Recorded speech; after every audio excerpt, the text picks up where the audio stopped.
La Ruthless Aggression Era no fue simplemente una etapa más dentro de la WWE.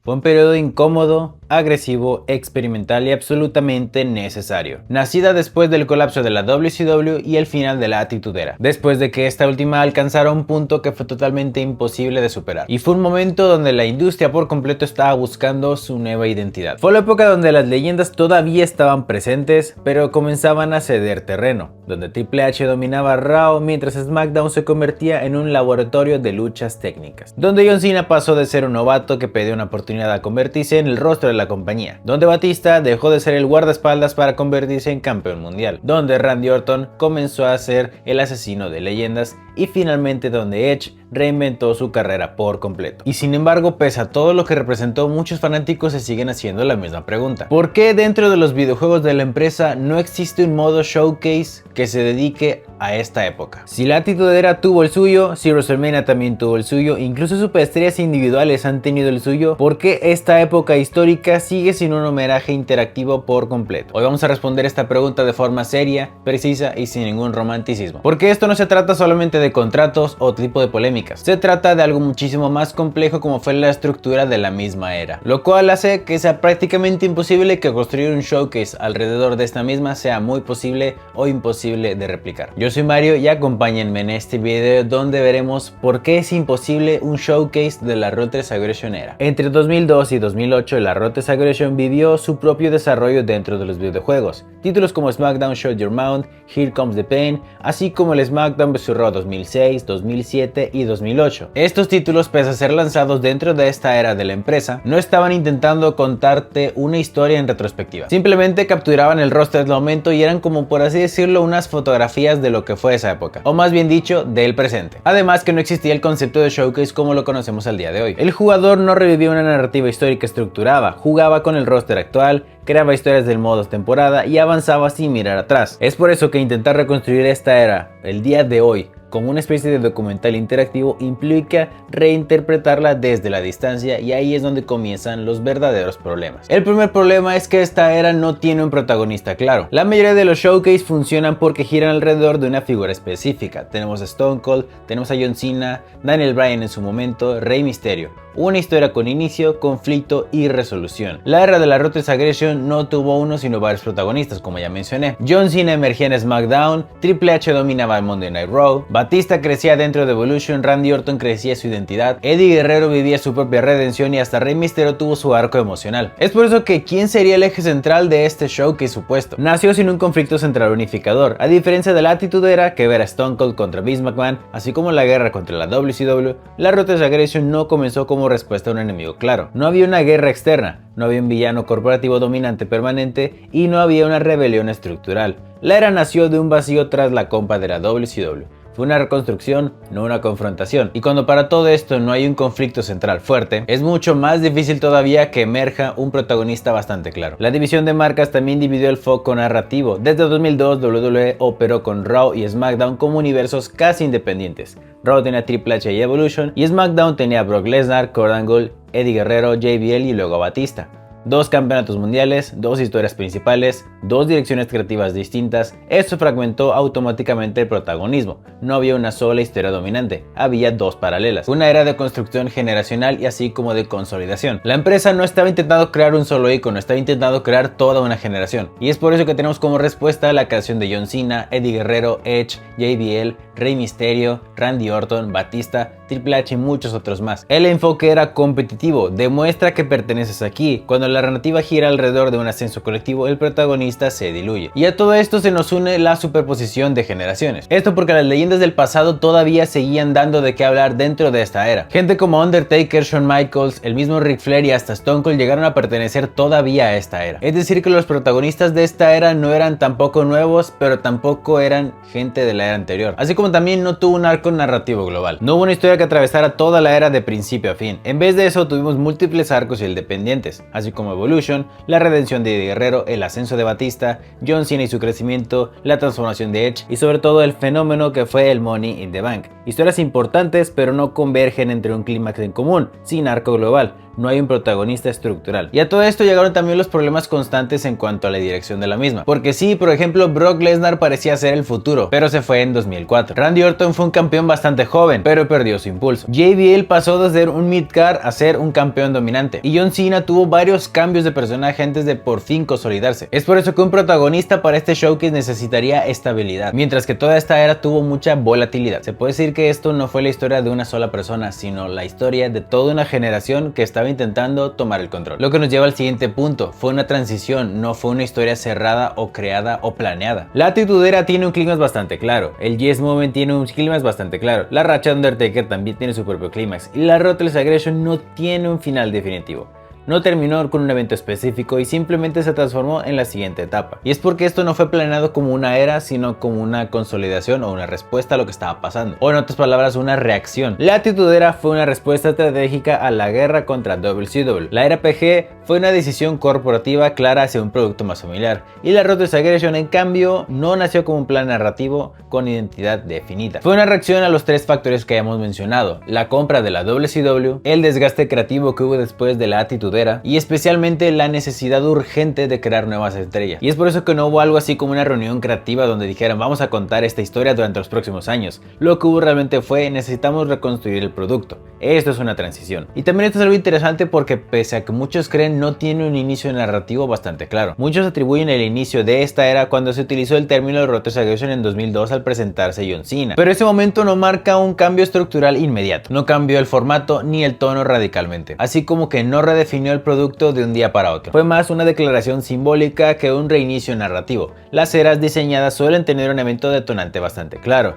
La Ruthless Aggression tiene una frase. Eso ya indica que fue un proceso gradual, no una historia con un capítulo inicial definido. Y es por eso también que no tiene un clímax unificador realmente. Las historias tienen picos narrativos, la Attitude Era culmina con el cierre de la guerra y el final de una etapa dominante. El movimiento del Yes, por ejemplo, de Daniel Bryan culmina con WrestleMania 30 y la historia de The Bloodline tiene sus traiciones y desenlaces bastante claros. La Ruthless Aggression no tiene un final realmente grande. No hay un momento que diga esto fue el cierre de esta época. Simplemente se fue transformando lentamente hacia la era PG, y cuando una etapa no tiene un clímax bastante claro, eso indica que no fue creado como una historia narrativa cerrada. Fue una evolución orgánica. Y para intentar aportar algo, yo diría que por ejemplo el final de la Ruthless Aggression Era se dio más o menos, o el detonante principal del final fue el caso de Chris Benoit, ya que a partir de ahí muchas cosas se empezaron a prohibir y todo dio el cambio a la era PG que conocemos actualmente. Lo que nos lleva a que la Ruthless Aggression fue un puente generacional y no un destino. La función real de la Ruthless Aggression fue servir como puente entre dos mundos, el mundo caótico y el exagerado de la Attitude Era y el mundo corporativo y el pulido de lo que fue la era PG. Y es que en esos años se probaron nuevas caras, se ajustó el tono, se redujo progresivamente el contenido extremo y se profesionalizó el estilo en el ring. No era el destino final del producto, era el laboratorio donde se moldeó la WWE moderna. Y es porque un puente no es una historia central, es un trayecto entre dos puntos bastante más definidos, porque su identidad fue retrospectiva y no contemporánea. Durante 2002 a 2005 nadie hablaba activamente de la Ruthless Aggression, era como una entidad sólida. El término se consolidó varios años después cuando la empresa empezó a categorizar su historia.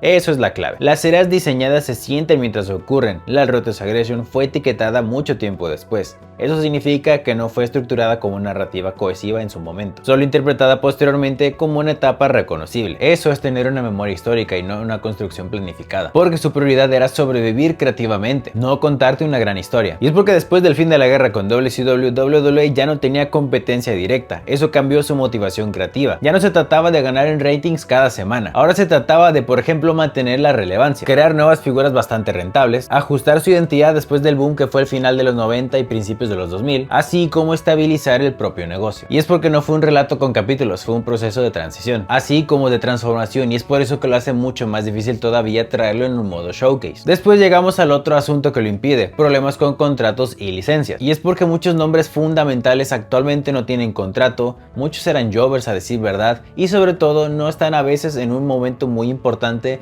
o muy bueno de su carrera como para tener un contrato y aparecer. Tenemos por ejemplo el caso de Brock Lesnar, que pese a ya aparecer en los videojuegos como quiera sigue siendo reciente las polémicas que tuvo. Chris Jericho, quien no ha regresado todavía a la empresa y parece ser que aún le faltará rato. Edge y Christian, que se fueron hace tiempo y son parte fundamental también, especialmente Edge. Y así varios nombres pueden entrar en tu cabeza: Shelton Benjamin, Carlito, Chuck Palumbo, Hardcore Holly, Finley, Matt Hardy, Bobby Lashley, Chris Master, Big Daddy V, un montón más que si me pongo a enumerarlos te vas a dar cuenta de las ausencias que van a haber. Y es porque al final las apariciones en los videojuegos necesitan contratos bastante definidos y no solamente acuerdos temporales. Y es porque eso crearía un efecto dominó con base a la ausencia de estas superestrellas. Por ejemplo, si no tuvieras a Chris Jericho, pierdes piezas importantes para Raw, como su rivalidad con John Cena y Shawn Michaels. O por ejemplo, si no tienes a Edge, literalmente pierdes a una de las superestrellas que tuvo su ascenso más importante dentro de esta era. Y no olvidemos mencionar por ejemplo a Chris Benoit. Su ausencia no elimina una lucha, elimina años completos de la historia: el Royal Rumble de 2004, WrestleMania 20, sus rivalidades con Kurt Angle y Eddie Guerrero, quien por claras razones nunca va a aparecer, y es una pieza también que fue fundamental en la Ruthless Aggression. Y es porque también la Ruthless Aggression no dependía solamente de figuras luchísticas, también eran gerentes generales bastante icónicos, comentaristas emblemáticos y así como managers. Y si de managers, autoridades y comentaristas nos hablamos, perdemos por ejemplo a Eric Bischoff,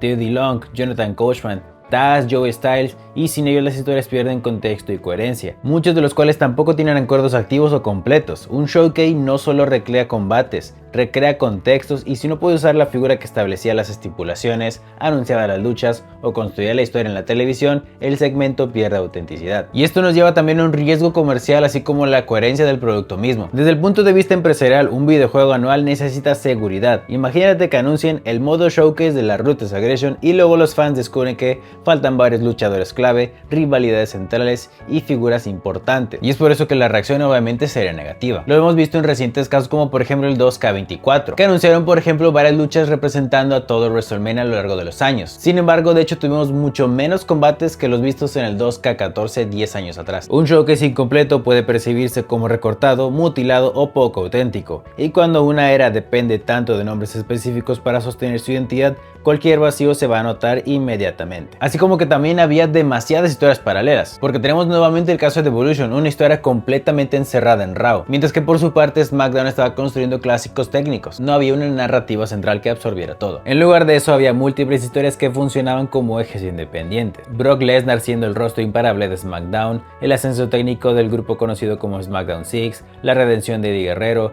el crecimiento de John Cena, JBL consolidándose, Edge siendo el principal villano oportunista. Todas coexistían, eso hace que no haya un camino principal. Y esto nos trae por ejemplo también que muchas historias no terminaban en el mismo sitio, o mejor dicho, su clímax no era en el mismo pago por evento. Vemos por ejemplo casos actuales donde la mayoría de las historias, para bien o para mal, terminan o en Royal Rumble, Survivor Series o WrestleMania y SummerSlam principalmente. Pero aquí tenemos el caso de la historia de Evolution, que culmina con la traición de Batista y su victoria en WrestleMania 21, la historia de Eddie Guerrero, que culmina con su coronación en No Way Out del año 2004, John Cena teniendo su primer campeonato mundial en WrestleMania 21, así como también Edge culminando su primer canjeo de Money in the Bank en el año 2006. Son clímax distintos en años distintos, con protagonistas también distintos. No existe un gran evento donde todas estas narrativas convergen y definan la era, lo cual impide construir un arco lineal bastante fuerte, porque al final el protagonismo rotaba constantemente entre diferentes luchas. Esto al final era una serie de historias tomando su turno en el centro del escenario. Eso crea riqueza histórica, pero dificulta convertir la era en una narrativa unificada. Y esto se vio también más afectado por la división de marcas que mencionamos al principio del video, funcionando prácticamente como universos totalmente distintos, logrando así que un showcase tuviera que brincar de un programa a otro, rompiendo por completo el ritmo narrativo. Y también debemos considerar cosas como el contenido violento y polémico. Y es porque esta era fue la más cruda de la WWE moderna. Mucha sangre frecuente, rivalidades personales bastante intensas y segmentos que hoy la empresa preferiría tal vez no recordar, llevándonos a lo que sería sus problemas en diseño en cuestión del gameplay. Muchas luchas icónicas fueron técnicas y bastante largas. Traducir psicología de ring en objetivos dinámicos no es nada sencillo, y es porque los modos showcase funcionan más cuando son explosiones rápidas, no combates largos de 30 minutos. Muchos de los combates que más se recordaron de esta época fueron técnicos, bastante largos, basados en narrativa interna en el ring y construidos sobre desgaste progresivo. Un modo showcase necesita objetivos bastante claros, como recrear un spot, ejecutar una secuencia o simplemente reproducir un momento bastante icónico. Pero ¿cómo traduces 25 minutos de storytelling técnico en objetivos dinámicos sin que se vuelva tedioso? Y es porque el gameplay moderno prioriza el ritmo, y muchos clásicos de la Ruthless Aggression priorizaban la construcción lenta. Y pese a que intenté conectarlo con el punto anterior, no pude, así que simplemente lo diré. También vimos demasiadas versiones de un mismo luchador o superestrella. Muchos de ellos cambiaron radicalmente durante la era. John Cena pasó de rookie a rapero a campeón consolidado. Randy Orton pasó de miembro de Evolution a The Legend Killer. Edge pasó de ser Face a la superestrella categoría R, Batista de guardaespaldas a superestrella principal, y esto implicaría bastantes modelos y entradas de superestrellas en el juego que arruinaría mucho la experiencia. Bastantes atuendos distintos, movimientos diferentes, temas de entrada diferentes e inclusive presentaciones y nombres distintos, lo cual técnicamente hablando aumentaría demasiado la carga en la producción. Y es que imagina que quieres hacer un modo exhibición en este supuesto videojuego y al final te topas con unas 8 versiones de John Cena, otras 6 de Batista, otras 4 o 5 de Randy Orton. Creo yo que eso te arruinaría bastante la experiencia, ¿no crees? Y otro problema bastante técnico y lo hemos visto reflejado en diferentes showcase, y es que esta era dio a conocer bastantes luchas con estipulaciones bastante complejas. Tenemos el caso de la cámara de la eliminación, el Money in the Bank, las triple amenazas dinámicas y los fatales de 4 esquinas bastante constantes. Son luchas bastante difíciles de diseñar en un modo de juego con objetivos claros. Un showcase funciona mejor con combates 1 contra 1 donde puedes controlar bastante la narrativa, porque cuando introduces luchadores múltiples en un combate, el resultado así como los objetivos se pueden ver bastante perjudicados. Todo esto por lo impredecible y difícil de guiar sin romper la inmersión del mismo. Y es que imagina convertir una historia bastante compleja en muchas mini tareas. Si intentas cubrir demasiadas historias paralelas, el showcase puede convertirse en ahora recrea esto otro, ahora salta 2 años adelante, etc., rompiendo por completo la continuidad emocional, haciendo que el jugador deje de sentir que está recreando algo histórico y simplemente está llenando un checklist. Sin embargo, ¿por qué aún así sería increíble tener un modo showcase dentro de los juegos de la empresa? A pesar de todos estos obstáculos, la Ruthless Aggression merece su reconocimiento. Fue el nacimiento de la WWE moderna, ahí nació el Money in the Bank, ahí se consolidaron grandes estrellas y un showcase bien construido puede servir como puente generacional. Sobre todo atraer a la gente que estuvo alejada mucho tiempo, que disfrutó de esta era específica en su infancia. O quién sabe, también traer a fanáticos que están viendo a superestrellas actuales retirarse, que no les tocó verlos por completo en la actuación de sus anteriores años. Y puede haber diferentes maneras de que este showcase funcione. Y son precisamente los problemas que hemos visto a lo largo de este video lo que hacen bastante difícil pensar en cómo traerla a los videojuegos. Y es que debido a todas las historias paralelas que sucedían, yo creo que lo más recomendable sería traer de regreso el modo Road to WrestleMania, o por lo menos algo bastante parecido antes de que me empiecen a tachar de nostálgico, ya que para quienes no les tocó usar esos modos o simplemente están empezando a usar los juegos de la empresa, esto fue un modo en el que tú puedes decidir tranquilamente a qué superestrella elegir para hacer su camino desde Royal Rumble hasta WrestleMania, pudiendo elegir entre 4 a 5 diferentes historias para que tú puedas completarlas, lo cual ayudaría bastante al problema de esta era, que tenía diferentes protagonistas. Al final del día esto se decidirá con el paso del tiempo, pero no cabe duda que es muy probable que este showcase jamás llegue. La Ruthless Aggression nunca fue una historia ordenada, fue una reconstrucción, fue un proceso de supervivencia después del mayor boom de la lucha libre moderna, y quizá por eso no cabe dentro de un showcase tradicional, porque no fue una historia de con principio y fin, sino muchas historias que comenzaron al mismo tiempo. Al final del día, el problema no es que la Ruthless Aggression no merezca un showcase, el problema es que la Ruthless Aggression nunca fue una historia diseñada para ser contada de forma lineal. Fue una reconstrucción, fue un experimento, fue una generación peleando por existir después del boom más grande de la historia moderna. No tuvo un protagonista claro porque todos estaban intentando serlo. No tuvo un clímax definido porque no estaba buscando cerrar un capítulo. Estaba intentando escribir uno nuevo y quizá ahí está la ironía más grande de todas. La era que creó personalidades como John Cena, Randy Orton, Batista, Brock Lesnar, Edge fue también una de las eras que dio bastantes combates competitivos y técnicos. La era que redefinió el campeonato mundial como algo legítimo otra vez. Y es precisamente por su complejidad la más difícil de encapsular en un modo showcase. No es imposible porque no sea importante, es complicada porque fue caótica, como su mismo nombre lo dice. Porque fue fragmentada, porque fue real y tal vez la única manera de hacerle justicia no sea intentar convertirla en una historia perfecta, sino aceptarla como lo que fue. Una transición incómoda, intensa, competitiva que terminó construyendo el WWE que conocemos hoy. Y ahora te voy a hacer la pregunta, ¿tú prefieres un modo showcase bastante incompleto, que intente capturar absolutamente todo? O uno que capture lo esencial pero que sea bastante bueno. Déjame aquí abajo en la sección de comentarios cómo podrías hacer tú un modo showcase referente a la Ruthless Aggression. ¿Qué combates consideras que deberían estar? ¿Quiénes deberían ser los protagonistas para ti? ¿Qué rostros o nombres crees que deberían aparecer en este juego para que sea considerable un buen showcase? Y finalmente tu opinión en general, porque yo puedo opinar algo pero tal vez tú tengas una opinión completamente diferente. Te invito a dejármelo en los comentarios. Así como te hago la invitación a que me sigas en la plataforma morada de directos donde trato de estar constantemente. Y si todo salió bien para cuando estoy grabando este video, ya compré el 2K26 y de hecho lo estamos jugando el día de hoy. Te dejo mis redes sociales aquí en la parte de abajo por si quieres seguirme en alguna de ellas. No suelo publicar nada realmente, pero si quieres seguirme adelante. Yo soy Mario y nos vemos a la siguiente. Adiós.